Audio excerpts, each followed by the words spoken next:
지금부터 내가 해주는 얘기 들어주겠니?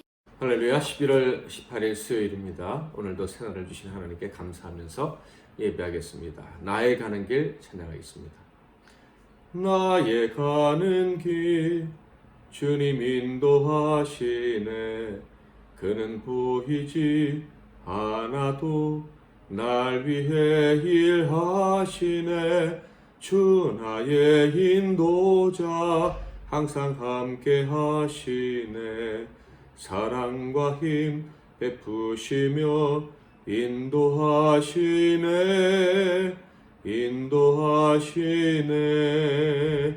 광야의 길을 만드시고 날 인도해.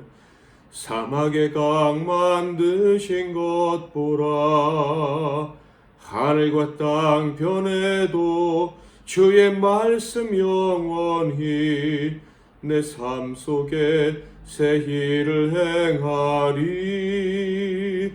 나의 가는 길 주님 인도하시네. 그는 보이지 않아도 날 위해 일하시네. 주 나의 인도자 항상 함께 하시네. 사랑과 힘 베푸시며 인도하시네.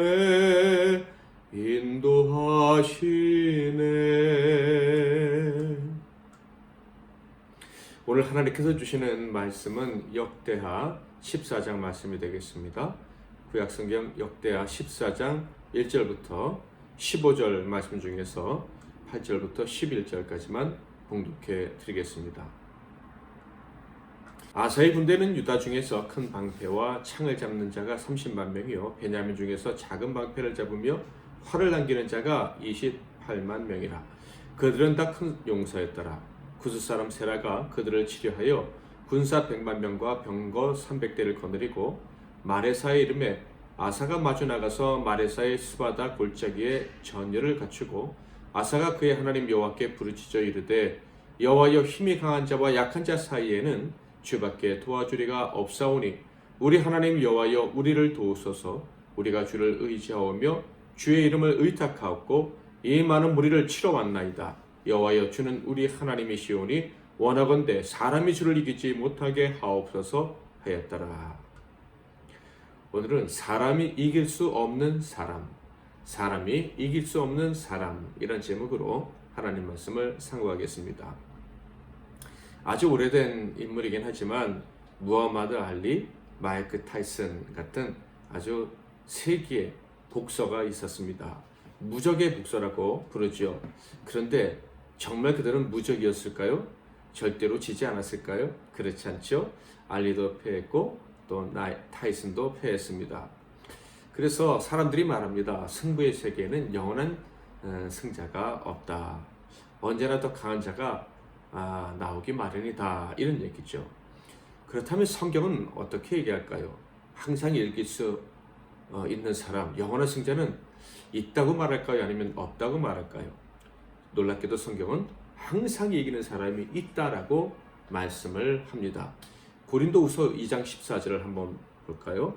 항상 우리를 그리스도 안에서 이기게 하시고 우리로 말미암아 각처에서 그리스도를 아는 냄새를 나타내시는 하나님께 감사하노라. 항상 이기게 하신 하나님께 감사한다. 그러니까 항상 이기는 자가 있다라는 말씀이죠. 어떤 사람이 항상 이길 수 있다고 말합니까? 그리스도 안에 있는 자, 그가 항상 이길 수 있다라고 말씀을 하는 거예요. 그렇다면 구약시대에는 그리스도가 이 땅에 강림하시기 전에는 항상 이기는 사람이 없었을까요? 구약시대에도 항상 이기는 사람이 있었습니다. 그 사람을 바로 다윗의 길로 행하는 자, 이렇게 부르기도 했죠. 소금 언약, 은혜의 언약을 붙잡고 사는 사람, 그들은 항상 이긴다라고 기록되어져 있어요. 그래서 다윗은 항상 이길 수 있었던 사람이었죠. 그런데 다윗이 세상을 떠나고 난 후에 그의 후손들 중에는 항상 이기는 사람이 나타나지 않았습니다. 그의 아들 솔로몬도 그랬고 손자도 그랬고 증손자도 항상 이기지 못했습니다. 이기는 경험을 했어요. 승리의 맛을 보았습니다. 그러나 언제나 이기지는 못했습니다. 왜냐하면 그들이 다윗의 길로 걸어가지 않았기 때문입니다. 그런데 드디어 고손자, 그러니까 다윗으로부터 몇 대를 흘러서 다윗의 길로 걸어가는 한 사람이 등장했습니다. 바로 아사 왕이죠. 아사 왕이 등장하고 그는 10년 동안 평안을 누렸다, 이렇게 성경이 평가하는데, 그는 다윗 다음으로 의로운 왕이다 라고 인정을 받는 왕입니다. 왜 그는 다윗의 길로 가는 사람이고 또 하나님께 인정받는 왕이었을까요? 자, 3, 4, 5절을 읽어보겠습니다. 아사가 그의 하나님 여호와 보시기에 선과 정의를 행하여 이방 제단과 산당을 없애고 주상을 깨뜨리며 아세라상을 짓고 유다 사람에게 명하여 그 조상들의 하나님 여호와를 찾게 하며 그의 율법과 명령을 행하게 하고 또 유다 모든 성읍에서 산당과 태양상을 없애매 나라가 그 앞에서 평안함을 누리니라. 아사 왕이 평안을 누렸던 이유가 분명히 기록되어져 있죠. 그는요, 전국을 돌아다니면서 우상을 척결하는 일을 했었다 하는 것입니다. 이 글을 보면서 무슨 생각이 먼저 드냐 하면, 북쪽 이스라엘과는 다르게 남쪽 유다에는 그래도 하나님의 은혜와 언약을 아는 왕들이 계속 이어져 왔었지만 이스라엘처럼, 북쪽 이스라엘처럼 우상 숭배가 만연했었구나 하는 것을 느낄 수가 있습니다. 참으로 하나님 마음이 좋지 않으셨겠다 하는 생각을 하게 되는 것이죠. 우상 숭배에서 벗어나기가 이렇게 어려운가? 하나님만 의지하고 산다는 것, 세상 의지하지 않고 세상 방법 포기하고 하나님만 의지하고 산다는 게 참으로 어려운 일인가 하는 생각이 듭니다.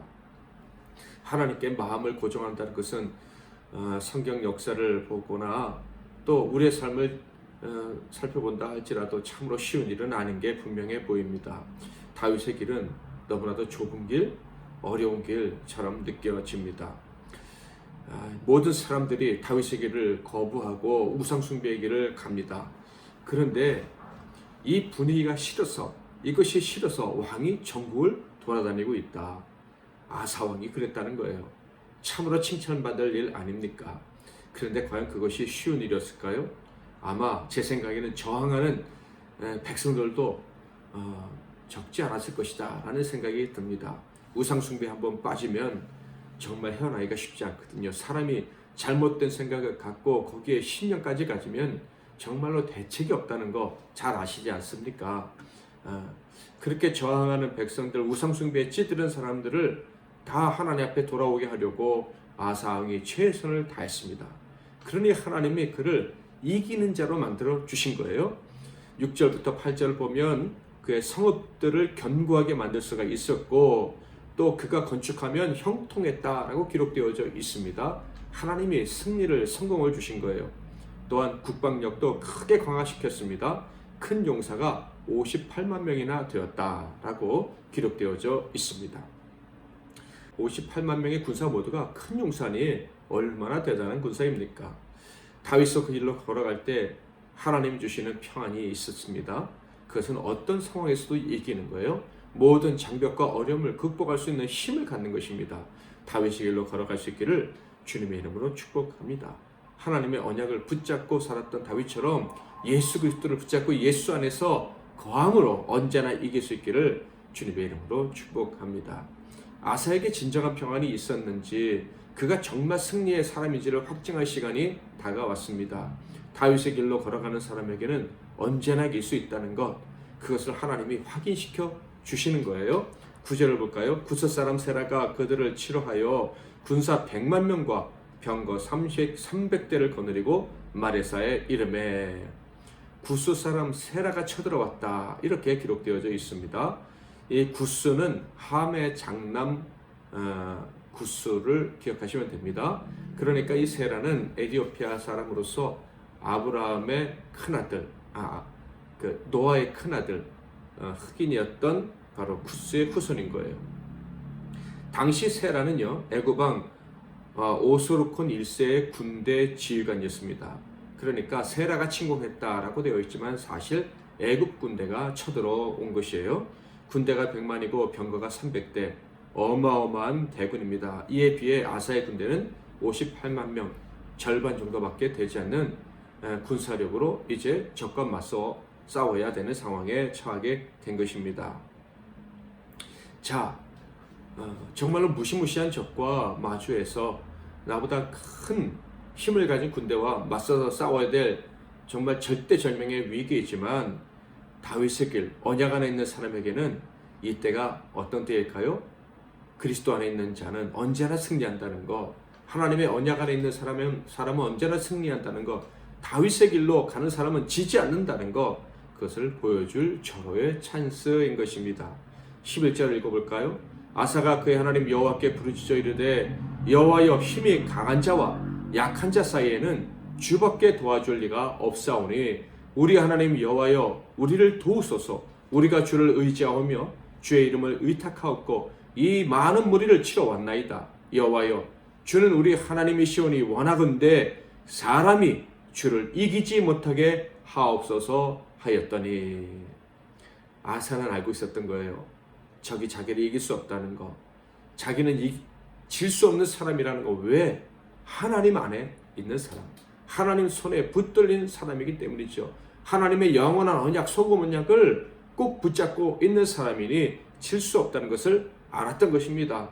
결과가 어떻게 되었을까요? 13절, 아사와 그와 함께한 백성이 구스 사람을 추격하여 그날까지 이르매 이에 구스 사람들이 엎드려지고 살아남은 자가 없었으니 이는 여호와 앞에서와 그의 군대 앞에서 패망하였습니다. 노력한 물건이 매우 많았더라.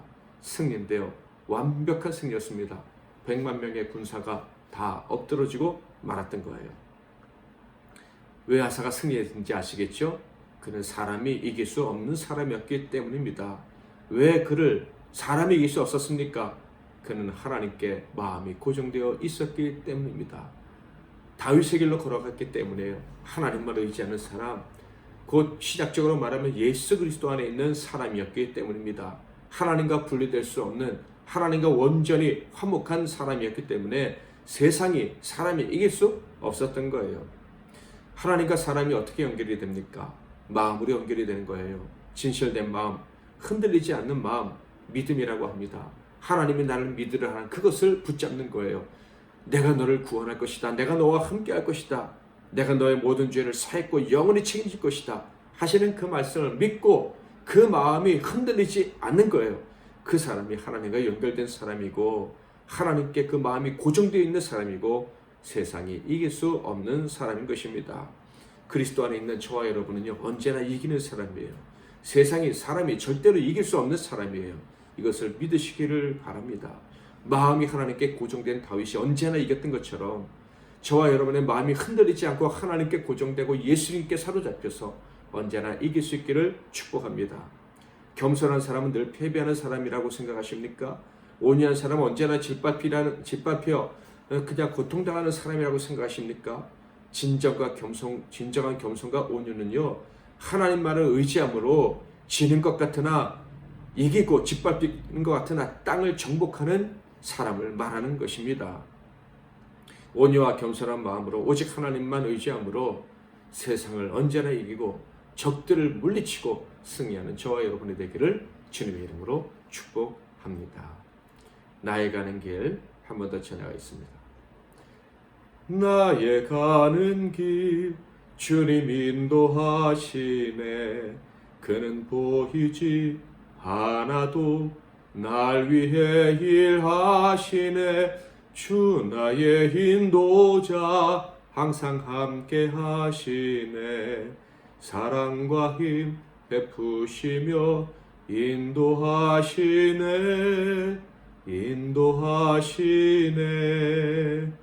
광야에 길을 만드시고 날 인도해. 사막에 강 만드신 것 보라. 하늘과 땅 변해도 주의 말씀 영원히 내 삶 속에 새 일을 행하리. 나의 가는 길 주님 인도하시네. 그는 보이지 않아도 날 위해 일하시네. 주 나의 인도자 항상 함께 하시네. 사랑과 힘 베푸시며 인도하시네.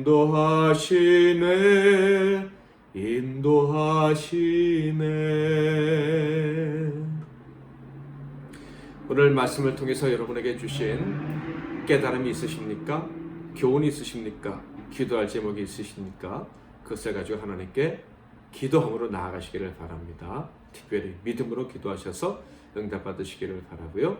또 여러분의 마땅히 올려드려야 될 기도 제목들, 교회와 사랑하는 이들과 나라와 민족을 위한 기도 하나님께 올려드리고 오늘 하루도 승리하시기를 바랍니다. 제가 잠깐 먼저 기도하겠습니다.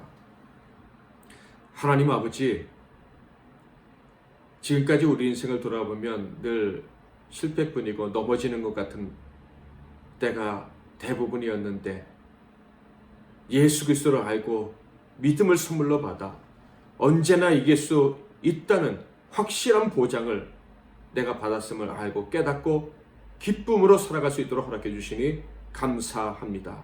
오늘도 이기게 해주실 줄 믿습니다. 주님과 동행하면서 멋지고 행복한 하루 되게 하옵소서. 예수 그리스도의 이름으로 기도하옵나이다. 아멘.